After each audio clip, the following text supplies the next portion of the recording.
Sattenapalli municipal counselling సమావేశంలో dustbin కొనుగోలుకు గత ప్రభుత్వంలో 54 లక్షల మున్సిపల్ నిధులను దుర్వినియోగం చేశారని కౌన్సిలర్ సుమన్ ప్రశ్నించారు. డస్ట్బిన్ నిధులు దుర్వినియోగం చేసి వాటి కోసం 2 కోట్ల రూపాయలకు పైగా విరాళాలు వసూలు చేశారని కౌన్సిల్లో ఆరోపించారు. మంత్రి అంబటి రాంబాబు డబ్బులు వసూలు చేస్తే తమ మీద నిందలు ఎలా వేస్తారంటూ వైసీపీ మున్సిపల్ చైర్మన్ లక్ష్మీ తులసి ఆగ్రహం వ్యక్తం చేశారు. ఆమె సమాధానానికి కౌన్సిలర్లందరూ కంగుతిన్నారు. వైసీపీ మాజీ మంత్రిపై ఆ పార్టీకి చెందిన మున్సిపల్ చైర్మన్ ఆరోపణలతో పట్టణంలో ఈ వివాదం చర్చనీయాంశంగా మారింది. సమస్య తేలాలి కదా, అంటే 80 లక్షలుగా ఏదో జేబులో వేసుకున్నారు, 2 కోట్లుగా వసూలు చేస్తున్నారని 2 కోట్లుగా వసూలు చేస్తున్నారని ఏమైనా వసూలు చేసుకున్నారని 2 కోట్లుగా వసూలు చేసుకుంటే ఏమైంది, అది ఎవరు వేసుకున్నారనేది అనవసరం మాకెందుకు. జేబులో అయితే వేసుకున్నారు వసూలు చేసి. ఈ విషయం ఆ రోజు విషయం ఎందుకంటే ఈ రోజు ప్లేన్ సైట్ అయ్యి సెంట్రల్ గవర్నమెంట్ ఎక్కడ పడతారు ప్రపోజల్, రేపు స్టేట్ గవర్నమెంట్ వసూలు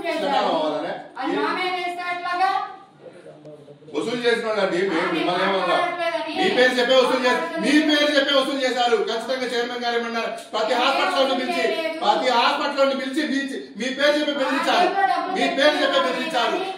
ఇది యాక్చువల్ గా 2019లో గౌరవనీయులు అప్పటి శాసనసభ్యులు కోడెల శివప్రసాద్ గారు స్థలం గ్రాంట్ ప్లస్ 40 లక్షల రూపాయల చెక్కుతో సహా ఆ రోజు శాంక్షన్ చేయడం జరిగింది. వాటిని అప్పచెప్పారండి.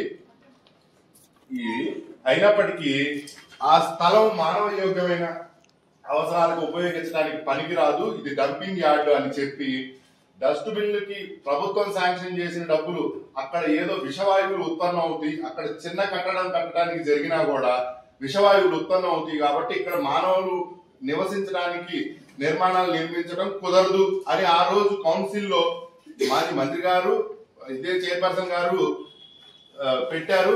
54 లక్షల రూపాయలు వాటిని క్లియర్ చేయడానికి అదొక కంపెనీ రావాలి, అక్కడ విషవాయువులు ఉన్నాయి, వాటిని క్లియర్ చేయాలి అంటే 54 లక్షల రూపాయలు అవుతుంది. కాబట్టి ప్రభుత్వం డస్ట్బిన్లు కేటాయించిన డబ్బుల్ని వాటికి ఇస్తున్నాం అని ఆ రోజు ఇదే చైర్పర్సన్ గారు రాటిఫికేషన్ చేశారండి.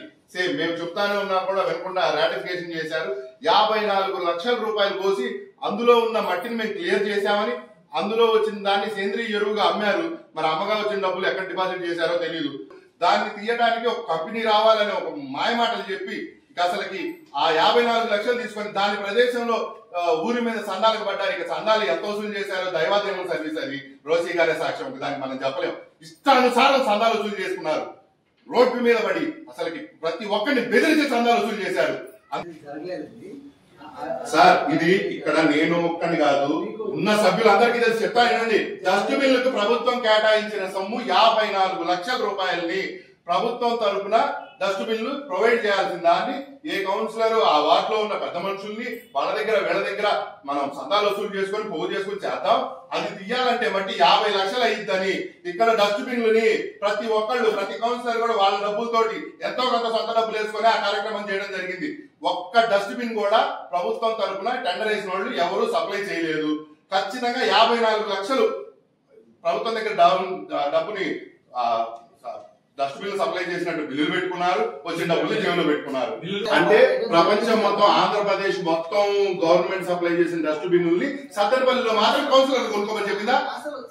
సార్ డస్ట్బిన్ ఆంధ్రప్రదేశ్ మొత్తం ఇచ్చింది గవర్నమెంట్, ఆంధ్రప్రదేశ్ మొత్తం ఇచ్చింది. సత్తెనపల్లిలో మాత్రం అందరు కోటీశ్వర్ల కౌన్సిలర్లు మీరు మీ డబ్బులతో కొనుక్కుని ఇచ్చేయండి, పొద్దున్నే టిఫిన్లు పెట్టి భోజనాలు పెట్టి మీరు పంచండి అని చెప్పిందా గవర్నమెంట్ ఆర్డర్ సార్ ఇది గవర్నమెంట్ ఆర్డర్. ఖచ్చితంగా 54 లక్షల రూపాయలు గవర్నమెంట్ శాంక్షన్ చేసింది, అది ఎజెండాలో పెట్టారు, రాటిఫికేషన్ చేసి మనీ పెట్టారు.